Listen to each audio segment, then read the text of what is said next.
William Morrow and Harper Audio present The Scoundrel in Her Bed, a Sins for All Seasons novel by Lorraine Heath.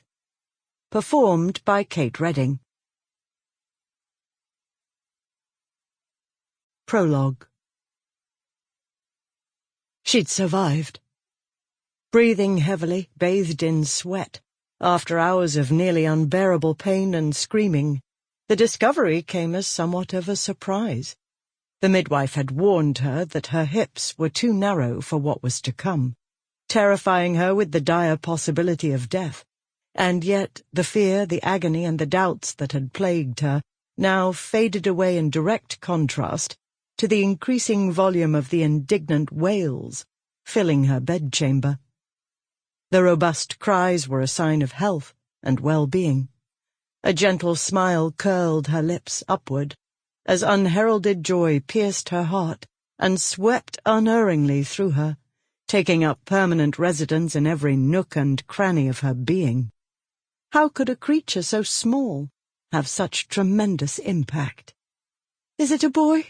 she asked, unable to gain a clear view as the midwife quickly swaddled the babe in starched white linen before offering it to her mother, dressed all in mourning black, her face an immutable mask, lacking in any emotion whatsoever, very much resembling a ghastly ghoul as she stiffly took the child.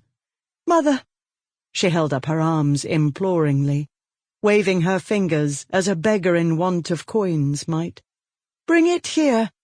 Let me see for myself if it's a boy or a girl."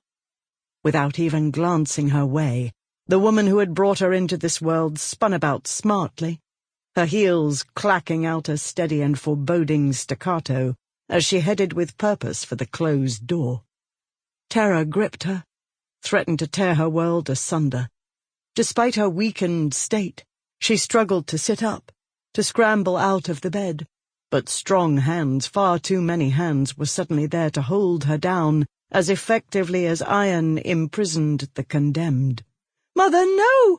Please don't take the babe from me! Please! I'll be a good girl. I'll never sin again. Please! I beg of you! Don't do this!" A young female servant dutifully opened the door. Tears stung her eyes, rained down her cheeks. "No! Have mercy! At least let me cradle it once!" "In my arms," died on her lips, as her mother swept through the doorway like an avenging angel, bent on destroying all in her wake, disappearing into the darkened hallway beyond, taking the precious bundle with her. The door closed with a resounding and ominous snick that would forever reverberate through her soul. For a few more minutes she fought to free herself, race after her mother, and stop her from doing the unthinkable, from farming the child out to someone who could not possibly love it with all the fervor that she did.